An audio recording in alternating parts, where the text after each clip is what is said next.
Good morning friends, তোমরা সবাই কেমন আছো? আশা করি ভালো আছো। আমরা খুব খুব খুব ভালো আছি। আর এই যে সকালবেলাতে যে সমস্ত কাজবাজ থাকে, তো যে সমস্ত কাজ বলা ভুল, সকালবেলাতে উঠে অন্য সমস্ত কাজগুলো করে স্নান করে একবার চা খাওয়া হয়ে গেছে। চা খাওয়ার পর তারপর মনে হলো যে না, এই বিছানাগুলো সব চেঞ্জ করা যাক। বিছানা চেঞ্জ করা যাক বলতে এই যে বেড কভারটা, এইগুলো সব চেঞ্জ করছি। তো আগে করিনি, আর এই কাজকর্ম করতে করতে প্রায় 9টা বেজে গেল। তো এই যে এক এক করে টুকটুক টুকটুক করে করে এই যে এবার কাজগুলো আবার করতে হবে। আর সকাল সকাল তখন এতক্ষণ এগুলো আগেই হয়ে যেত, যেহেতু সোনু ঘুমাচ্ছিল, একটু দেরি করে উঠলেও বলে, তাই জন্য আমারও কাজটাতে দেরি হয়ে গেল। আর এই করতে করতে এইদিকে দেখো ঝকমকি একদম রোদের চকমক করছে, আর এদিকে বাবা বাজার থেকে চলেও আসলো, আর মা এখানে বসে গেছে মাছ ধুতে। তো মাছ ধুতে বলতে সেরকম ওই যে চিংড়ি মাছ নিয়ে এসেছিলো, তো চিংড়ি মাছ আছে, আর এনেছিল মাছের মাথা।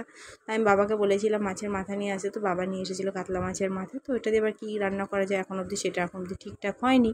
তো এবার এই যে দেখা যাক, মা ততক্ষণ ধুয়ে ঠুয়ে আগে এই করুক, আর একজন বেরোবে তার এই যে পড়াশোনা কমপ্লিট হয়ে গেল। তো করার পর এবার কোন দিকে যাবে এখন সে এখন নিজেই খুঁজে পাচ্ছে না। আর মা তাই বলছে এই গরমের মধ্যে মাছ কাটাকুটি বাছাকুচি কী যে কষ্ট, একটা ঝামেলা। কিন্তু খেতে ভালো লাগে, কিন্তু কাজগুলো করতে বড্ড কষ্ট লাগে। কিন্তু কিছু করার নেই, খেতে গেলে তো কাজ তো করতেই হবে।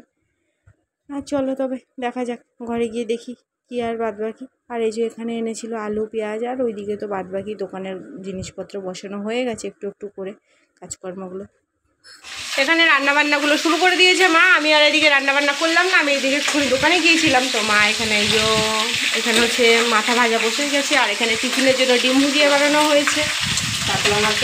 কাতলা মাছের মাথা ফ্রাই, হেড ফ্রাই। একটু ইংলিশ একটু বাংলা বললে একটা সেরকম একটা শোনাবে না, ওই জন্য head fry, fish head fry হচ্ছে। আর এখানে বাদবাকিগুলো ভাজা হয়ে গিয়েছে, আর বেগুন ভাজা হবে। আর হচ্ছে এই তো জানোই, এই যে কচু শাকটা সিদ্ধ করে রেখে দিয়ে হয়েছিল, সেটা দিয়ে একটু জল ছেড়েছে, তো জলটাকে ছেঁকে দিতে হবে। তো চলো আগে ফটাফট করে আগে টিফিনটা আগে করে নিই, তারপরে হচ্ছে বাদবাকি রান্নাবান্না দেখা যাবে। মা তো তখন দিকে করুক রান্নাবান্না। এখানে মা কচুর শাকটা বসিয়ে দিয়েছে, আর এই যে কচুর শাক রান্না করছে ছোলা চিংড়ি মাছ দিয়ে। তো কতটা শাক ছিল, আর দেখো রান্না করতে করতে কইটুকু হয়ে গেছে। তো এটা আরও শুকোলে আরও একটুখানি কম হবে, তো এটা হতে এখনও অনেকটা সময় লাগবে। তো মা এদিকে কচুর শাকটা করছে, আর এখানে তো কী বলবে, আর চারদিকের যা অবস্থা, পুরো একবার ঝাঁপ দেওয়া হয়েছে। আর এখানে আমি তরকারিটাকেও বসিয়ে দিয়েছি, তরকারি বলতে মাছের ঝোল, আর মাছের মাথা মাছ টাছ দিয়ে সব কিছু একসাথে মানকচু আর আলু দিয়ে একবারে একটা হ্যাঁ। তো এখানে যে একসাথে একটা তরকারি করে নিচ্ছি, একদম একদম কটকটা ঝাল দিয়ে, পুরো একদম চিকেনের মতন মশলাপাতি করে। কিন্তু মাছের মাথাতে তো একটু বেশি মশলা দিতেই হয়, সব কিছু গরম মশলা দিয়ে। আর হচ্ছে এখানে বেগুন ভাজা বসিয়ে দিয়েছি, বেগুন ভাজা হয়েও গিয়েছে, 4 পিস বেগুন ভাজা, একটা বেগুন কেটে। তো এইদিকে এইগুলো হতে হতে ততক্ষণ আমি ঘরটাকে একবারে ঝাড়পোছ করে তারপরে থালা বাসনগুলোকে ধোবো। আর কি বলবো, এই হচ্ছে একটা অবস্থা আমার রান্নাঘরটা। পুরো রান্নাঘরটা চারদিকে দেখাবো, কত একবারে পুরো একদম চারদিকে তো নোংরা নোংরা হয়ে গেল।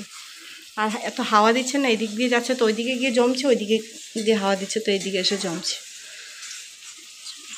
কাজবাজ সেরে মা এখানে দিয়ে দিচ্ছে পুজো। তো আমি ওখানে বসে বসে দেখছি মায়ের পুজো দেওয়ার কী করবো। আমার তো এখন সমস্ত কাজগুলো হয়ে গেছে, তো এখন পুজো দেখা ছাড়া আমার আর কোনো কাজ নেই। পরে তো খাওয়া দাওয়া তো হবে। এই যে দেখো এখন 1টাও বেজে গেল, দিকে মায়ের পুজো দিতে দিতে। তো দিক মা পুজোটা। দুপুরের পর থেকে আর তো তোমাদের সাথে দেখা হলো না, একবারে চলে আসলাম সন্ধ্যেবেলাতে। আর এখানে মা এই যে মুড়ি ঢেলে নিচ্ছে, এখানে বসাবো চা। আর হচ্ছে দোকান থেকে একটু আনা হয়েছে খাবার আমাদের চুটুর পুটুর, এই যে এইখানে চাটাও বসিয়ে দিয়েছি। আর চুটুর পুটুর বলতে কি সেটাও তোমাদেরকে দেখিয়ে দিচ্ছি, যদিও বা এটা আজকে অনেক দিন পরে খাওয়া হচ্ছে। তো অনেক দিন ধরে খেতে ইচ্ছে করছিল, কিন্তু আনা হচ্ছিলো না। তারপর গরম করে মানে কোনো কিছুই আর ভালো লাগে না। কিন্তু গরম বলে যখন কোনো জিনিসই খাওয়া বাদ দিইনি, আর এটাই বা খাওয়া কেন বাদ দেবো। যদিও বা কী বললো তো, সামনের দোকানটাতে তো এইটাতে সোনু চলে যায়, আর এটা একটু দূর বলে ওর একটু যেতে অসুবিধা হয়। তবু ওকে যখন বললাম, ও বললো না আমি ঠিক চলে যেতে পারবো।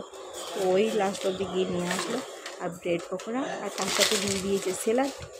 আর সসটা ওরা দেয় সেই ছোটো ছোটো পাতার যে সসগুলো হয়, তো আমরা ওই সসগুলো আনি না, যেহেতু ওই সসগুলো খাওয়া হয় না ঘরে, যার কারণে ওই সসগুলো আর আনা হয় না।